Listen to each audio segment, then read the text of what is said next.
بسم اللہ الرحمن الرحیم۔ السلام علیکم ناظرین، آج میں اس ویڈیو میں 4 زندہ پیغمبروں کا ذکر کروں گا کہ وہ ایسے نبی کون سے ہیں جن کو موت نہیں آئی۔ پیارے دوستو، آج سے کروڑوں سال پہلے اللہ تعالیٰ نے اس کائنات کو تخلیق فرمایا اور پھر حضرت آدم علیہ السلام کے ذریعے اس کائنات کے اندر انسانی زندگی کی بنیاد رکھی۔ اس طرح اللہ تعالیٰ نے اس روح زمین پر بے شمار قوموں کو آباد فرمایا اور ان قوموں کی طرف اپنے بے شمار انبیاء کرام کو مفہوم فرمایا۔ ہر ایک قوم کی طرف مختلف انبیاء کرام ان کی ہدایت کے لیے تشریف لے آئے، یہاں تک کہ 1,24,000 انبیاء کرام کم و بیش اس زمین پر جلوہ افروز ہوئے۔ پھر اللہ تعالیٰ نے اپنے پیارے حبیب حضرت محمد مصطفیٰ صلی اللہ علیہ وآلہ وسلم پر نبوت کا دروازہ بند کر دیا۔ اب قیامت تک کوئی بھی نبی اس دنیا میں تشریف نہیں لائے گا۔ پیارے دوستو، اس طرح بے شمار انبیاء کرام اپنے اپنے وقت میں اپنی اپنی قوموں کی طرف آئے اور دنیا سے تشریف فرما ہو گئے، لیکن 4 انبیاء کرام ایسے ہیں جو آج بھی زندہ ہیں اور آج بھی لوگوں کی مدد کر رہے ہیں اور ان کو ہدایت کی طرف بلاتے ہیں۔ یہ 4 انبیاء کرام کون سے ہیں اور اللہ تعالیٰ نے ان انبیاء کرام کو کس وجہ سے زندہ رکھا ہے اور ان کے زندہ رہنے کی کون سی وجوہات ہیں؟ اگر آپ ایسے ہی اسلامک معلومات بھری ویڈیوز دیکھنا پسند کرتے ہیں تو ہمارے اس چینل کو لازمی سبسکرائب کریں۔ پیارے دوستو، مختلف روایات اور احادیث نبوی کی روشنی میں 4 ایسے انبیاء کرام کا ذکر ملتا ہے جن کو اللہ تعالیٰ نے آج بھی زندہ رکھا ہوا ہے۔ یہ 4 نبی کب تک زندہ رہیں گے؟ پیارے دوستو، جو پہلے نبی ہیں جن کے زندہ ہونے کا ذکر قرآن مجید میں بھی ملتا ہے، وہ حضرت عیسیٰ علیہ السلام ہے۔ جب حضرت عیسیٰ علیہ السلام نے نبوت کا اعلان کیا اور انہوں نے اپنے ارد گرد لوگوں کو جمع کیا اور ان کو جمع کر کے بتایا کہ میں اللہ تعالیٰ کی طرف سے بھیجا ہوا نبی ہوں اور میں دعوت حق دینے کے لیے مبعوث ہوا ہوں، لیکن جس قوم کی طرف اللہ تعالیٰ نے عیسیٰ علیہ السلام کو مبعوث فرمایا وہ قوم یہودی تھی، اور ان کی کتابوں میں واضح لکھا تھا کہ اللہ تعالیٰ کا ایک نبی آئے گا جو یہودیوں کے دین کو ختم کرے گا، اور اسی ڈر کی وجہ سے یہودیوں نے حضرت عیسیٰ علیہ السلام کو قتل کرنے کا منصوبہ بنا لیا کہ اگر حضرت عیسیٰ علیہ السلام زندہ رہے تو ہمارے دین کو ختم کر دیں گے۔ چنانچہ حضرت عیسیٰ علیہ السلام اللہ تعالیٰ کے حکم کے مطابق ان یہودیوں کو دین حق کی طرف بلاتے رہے اور دین حق دیتے رہے، لیکن وہ بدبخت قوم آپ پر ایمان نہ لائے اور آپ کو جھٹلاتے رہے اور آپ پر طعنہ کشی کرتی رہی۔ جب حضرت عیسیٰ علیہ السلام کو یقین ہوا کہ یہ لوگ میرے بات کا یقین نہیں کریں گے تو اسی جہالت پر رہیں گے، تو ایک دن حضرت عیسیٰ علیہ السلام نے سب کو اکٹھا کیا اور ان سب کو کہا کہ کون ہے جو اللہ تعالیٰ کے دین پر ایمان لاتا ہے۔ ان میں سے تقریباً 12 یا 19-20 لوگ ایسے تھے جنہوں نے اس کا اقرار کیا کہ ہم اللہ تعالیٰ کی وحدانیت پر ایمان لاتے ہیں اور ہم آپ کا دین قبول کرتے ہیں، آپ ہی ہماری بخشش کا ذریعہ بنیں گے۔ اور ان خوش نصیب لوگوں کے علاوہ تمام لوگ ایسے تھے جنہوں نے دین قبول نہیں کیا اور حضرت عیسیٰ علیہ السلام کو جھٹلاتے رہے اور اپنے سابقہ دین پر ڈٹے رہے۔ چنانچہ جب یہ چند لوگ حضرت عیسیٰ علیہ السلام پر ایمان لے آئے تو یہودیوں نے دیکھا کہ اگر لوگ حضرت عیسیٰ علیہ السلام پر اسی طرح ایمان لاتے رہے تو ہمارا دین ختم ہو جائے گا، کیوں نہ حضرت عیسیٰ علیہ السلام کو دعوت حق سے روکا جائے۔ اور اس طرح تمام یہودیوں نے آپس میں مشاورت کے بعد حضرت عیسیٰ علیہ السلام کو قتل کرنے کا منصوبہ بنا لیا۔ چنانچہ یہودیوں نے ایک توتیانوس نامی شخص کو مقرر کیا۔ وہ شخص حضرت عیسیٰ علیہ السلام کو قتل کرنے کے لیے آیا۔ ادھر جب توتیانوس حضرت عیسیٰ علیہ السلام کے پاس پہنچا اور اس ارادے سے جا رہا تھا کہ میں آپ کو آج قتل کر دوں گا، تو اللہ تعالیٰ نے اپنے فرشتے کو حکم دیا کہ جاؤ حضرت عیسیٰ علیہ السلام کو آسمان کی طرف اٹھا کر لے آؤ۔ وہ فرشتہ اللہ تعالیٰ کی حکم کی تعمیل کرتے ہوئے حضرت عیسیٰ علیہ السلام کے پاس گیا اور حضرت عیسیٰ علیہ السلام کو اپنے ساتھ آسمانوں کی جانب لے آیا۔ جب آپ آسمان کی طرف پہنچے تو آپ کی ملاقات آپ کی والدہ حضرت مریم سلام اللہ سے ہوا۔ اس وقت آپ کی والدہ نے آپ کو گلے لگا کر پیار کیا۔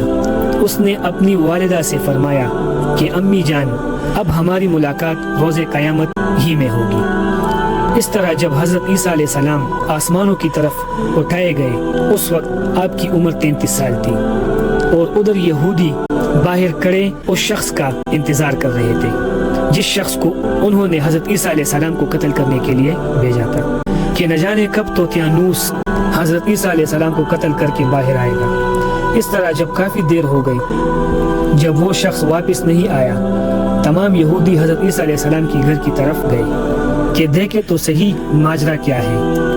انہوں نے ایک شخص کو دیکھا جس کا چہرہ حضرت عیسیٰ علیہ السلام جیسا تھا، تو انہوں نے اسے قتل کر دیا، اور قتل کرنے کے بعد انہوں نے دیکھا چہرہ تو حضرت عیسیٰ علیہ السلام جیسا تھا، لیکن یہ تو ہمارا بھیجا ہوا وہی شخص تھا جس کو ہم نے حضرت عیسیٰ علیہ السلام کے قتل کے لیے بھیجا تھا۔ اسے دیکھ کر تمام یہودی پریشان ہو گئے اور دو گروہوں میں تقسیم ہو گئے۔ تمام یہودی آپس میں لڑنے جھگڑنے لگے، اور اس لڑائی میں بہت سی یہودیوں کا قتل عام ہوا، جس طرح اللہ تعالیٰ نے سورہ نساء میں فرمایا، اور ان کے اس کہنے کی وجہ سے ہم نے اللہ تعالیٰ کے پیغمبر حضرت عیسیٰ علیہ السلام کو قتل کر دیا، حالانکہ انہوں نے قتل نہیں کیا تھا اور نہ ہی انہیں سولی پر چڑھایا تھا۔ ان کے لیے کسی کو عیسیٰ علیہ السلام کا ہم شکل بنا دیا، اور بے شک جو لوگ ان کے بارے میں اختلاف کر رہے ہیں شک میں ہیں، اور ان کے پاس کچھ بھی علم نہیں ہے، مگر یہ لوگ گمان کی پیروی کر رہے ہیں۔ بلکہ حضرت عیسیٰ علیہ السلام کو اللہ تعالیٰ نے آسمان کی جانب اٹھا لیا تھا، یقیناً وہ قتل نہیں ہوئے، اور اللہ تعالیٰ بے شک غالب حکمت والا ہے۔ اللہ تعالیٰ نے حضرت عیسیٰ علیہ السلام کو اپنے حکمت کے ذریعے آسمان کو اٹھا لیا۔ حدیث نبوی میں ہے کہ نبی کریم صلی اللہ علیہ وآلہ وسلم نے ارشاد فرمایا کہ حضرت عیسیٰ علیہ السلام قیامت سے پہلے زمین پر تشریف فرمائے گا اور سنت نبوی کے مطابق زندگی گزاریں گے، اور حضرت عیسیٰ علیہ السلام ہی صلیب کو توڑیں گے اور دجال کا جڑ سے خاتمہ کریں گے، اور حضرت عیسیٰ علیہ السلام اس دنیا میں 7 برس تک رہیں گے، اللہ تعالیٰ کے دین کو عام فرمائیں گے۔ آپ کو گنبد خضرا مدینے کی سرزمین پر دفن کیا جائے گا، اور جو لوگ یہ عقیدہ رکھتے ہیں کہ حضرت عیسیٰ علیہ السلام معاذ اللہ قتل ہو گئے یا سولی پر لٹکائے گئے تو وہ لوگ دار اسلام سے خارج ہو گئے۔ پیارے دوستو، اب بات کرتے ہیں دوسرے نبی جن کو اللہ تعالیٰ نے زندگی عطا کی ہوئی ہے، وہ حضرت خضر علیہ السلام ہیں۔ حضرت خضر علیہ السلام ظاہری طور پر اس دنیا میں تب تشریف لائیں گے جب دجال اس دنیا میں ظاہر ہوگا، اور دجال اپنا فتنہ اس دنیا میں پھیلا رہا ہوگا اور دنیا کے لوگوں کو اللہ تعالیٰ کے دین سے دور کر رہا ہوگا۔ تو اس وقت حضرت خضر علیہ السلام لوگوں کو اللہ تعالیٰ کے دین کی طرف بلائیں گے، اللہ کی وحدانیت کی طرف بلائیں گے، لوگوں کو نیکی کی طرف بلائیں گے، اور لوگوں کو کہیں گے نیک کام کرو، برے کاموں سے باز آ جاؤ۔ دوسری روایت میں آتا ہے کہ حضرت محمد صلی اللہ علیہ وآلہ وسلم اپنے صحابہ کرام کو خضر علیہ السلام کا قصہ سنا رہے تھے کہ آپ نے فرمایا کہ حضرت خضر علیہ السلام کا باپ ایک بادشاہ تھا۔ حضرت خضر علیہ السلام کو بادشاہیت سے نوازنا چاہتا تھا، لیکن حضرت خضر علیہ السلام کو دنیا کی بادشاہت پسند نہیں آئی، اور آپ علیہ السلام نے دنیا کی سلطنت کو لینے سے انکار کر دیا۔ آپ نے اپنے والد گرامی سے کہا کہ میں یہ دنیا کی سلطنت نہیں لینا چاہتا، تو اس طرح آپ اپنے والد سے ناراض ہو کر جنگلوں کی طرف چلے گئے، اور جہاں پر انہیں کوئی بھی نہ ڈھونڈ سکے، اور وہاں وہ عبادت میں مصروف ہو گئے، اور اس دوران ان کا گزر ایک آب حیات کے چشمے سے ہوا، اور چشمے سے پانی پی کر آپ تاحیات زندہ رہنے میں کامیاب ہو گئے۔ تاحیات زندہ رہنے کا ذکر کافی روایات میں ملتا ہے۔ حضرت انس رضی اللہ تعالیٰ عنہ نے ایک روایت نقل کی ہے کہ جب اللہ تعالیٰ کے پیارے نبی حضرت محمد صلی اللہ علیہ وآلہ وسلم کا ظاہری انتقال ہوا تو ایک بزرگ سارے مجمع سے ہو کر محمد صلی اللہ علیہ وآلہ وسلم کے جسم عطر کے پاس آ کر رک گیا، اور اس شخص نے کچھ پڑھا اور واپس چل دیا۔ تو اس کے جانے کے بعد وہاں صحابہ کرام نے پوچھا کہ یہ شخص کون تھا؟ مجھ میں سے کوئی بھی اس شخص کو نہیں جانتا۔ تو اس وقت حضرت علی رضی اللہ تعالی عنہ بولے کہ میں اس شخص کو جانتا ہوں، یہ خضر علیہ السلام ہے۔ حضرت خضر علیہ السلام اللہ تعالیٰ کے حکم سے مصیبت زدہ لوگوں کی مدد کرتے تھے، اور حضرت خضر علیہ السلام لوگوں کی اصلاح کر کے ان کو اللہ تعالیٰ کی حکم کے مطابق زندگی بسر کرنے کا کہتے تھے، اور آپ بہت نیک اور خوددار انسان تھے۔ اور بعض روایات کے اندر یہ بھی آتا ہے کہ حضرت خضر علیہ السلام کا ذکر حضرت ذوالقرنین علیہ السلام کے ساتھ ہوتا ہے۔ پیارے دوستو، حضرت عیسیٰ علیہ السلام اور حضرت خضر علیہ السلام کے بعد تیسرا نبی جن کا ذکر قرآن مجید میں 2 جگہ پر موجود ہے وہ حضرت الیاس علیہ السلام ہے۔ جس طرح کی تفاسیر میں بیان کیا گیا ہے کہ حضرت الیاس علیہ السلام کو ایک نورانی گھوڑے پر بٹھا کر آسمانوں کی طرف لے جایا گیا۔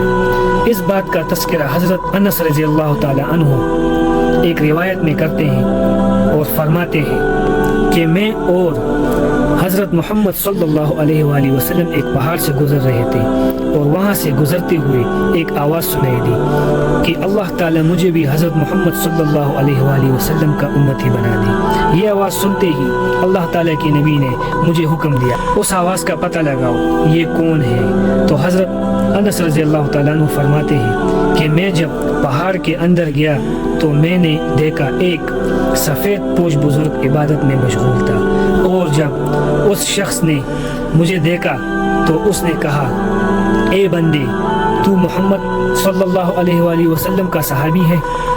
حضرت انس رضی اللہ تعالیٰ عنہ نے کہا جی ہاں۔ تو اس بزرگ نے کہا کہ میرا سلام حضرت محمد صلی اللہ علیہ وآلہ وسلم کو پہنچا دو، اور محمد صلی اللہ علیہ وآلہ وسلم کی بارگاہ میں عرض کر دو کہ حضرت الیاس علیہ السلام آپ سے ملنا چاہتا ہے۔ میں واپس آپ صلی اللہ علیہ وآلہ وسلم کے پاس آیا، حضور کی بارگاہ میں الیاس علیہ السلام کا پیغام پیش کیا، تو آپ صلی اللہ علیہ وآلہ وسلم مجھے اپنے ساتھ لیا، حضرت الیاس علیہ السلام سے ملنے کے لیے چل پڑے۔ جب آپ حضرت الیاس علیہ السلام کے پاس پہنچے تو میں ان سے کچھ دور کھڑا ہو گیا، تو آپ صلی اللہ علیہ وآلہ وسلم اور حضرت الیاس علیہ السلام کافی دیر تک آپس میں باتیں کر رہے تھے۔ تو اس دوران آسمان کی طرف سے گانا نازل ہوا، تو اس وقت حضرت محمد صلی اللہ علیہ وآلہ وسلم نے مجھے بھی اپنے پاس بلا لیا، اور اس طرح ہم تینوں نے گانا مل کر گا لیا۔ گانا ختم ہوا تو میں نے دیکھا کہ ایک سفید پرندہ آسمان سے نیچے کی طرف آ رہا ہے، اور وہ پرندہ حضرت الیاس علیہ السلام کے پاس آ گیا۔ حضرت الیاس علیہ السلام پرندے پر سوار ہوئے اور آسمان کی جانب چلے گئے۔ بعض علماء کرام نے کہا ہے کہ حضرت الیاس علیہ السلام اور حضرت خضر علیہ السلام ہر رمضان میں بیت المقدس میں تشریف لاتے ہیں اور وہاں پر روزے رکھتے ہیں، اور حج کے موقع پر حج بھی ادا کرتے ہیں، اور یہ دونوں نبی مختلف مقامات پر مصیبت زدہ لوگوں کی مدد کرتے ہیں۔ تو پیارے دوستو، اب بات کرتے ہیں چوتھے نبی کی جو آج بھی زندہ ہے، وہ حضرت ادریس علیہ السلام ہے، جن کے زندہ ہونے کا ذکر بہت سی روایات میں ملتا ہے۔ جس طرح اللہ تعالیٰ نے سورہ مریم میں ارشاد فرمایا ہے کہ وہ ایک نیک اور پرہیزگار انسان اور نبی تھے، اور اللہ تعالیٰ حضرت ادریس علیہ السلام کو جنت میں اٹھا لیا۔ پیارے دوستو، شب معراج کی رات چوتھے آسمان پر حضرت محمد صلی اللہ علیہ وآلہ وسلم کی ملاقات حضرت ادریس علیہ السلام سے ہوئی، اور بعض روایات میں یہ آتا ہے کہ حضرت ادریس علیہ السلام زمین کی سیر و سیاحت کے ساتھ ساتھ اللہ تعالیٰ کے ذکر میں مشغول رہتے تھے۔ حضرت ابن عباس فرماتے ہیں کہ حضرت ادریس علیہ السلام درزی کا کام کیا کرتے تھے، اپنے کام کے ساتھ ساتھ وہ اللہ تعالیٰ کا ذکر بھی کیا کرتے تھے، اور جب شام ہوتی تو آپ کی نیکیاں بے تحاشا ہو جاتی۔ حضرت ادریس علیہ السلام کی نیکیاں زمین پر رہنے والے ہر شخص سے زیادہ ہو جاتی تھی، اور آپ کی نیکیاں اللہ تعالیٰ کی بارگاہ میں جمع ہو جاتی۔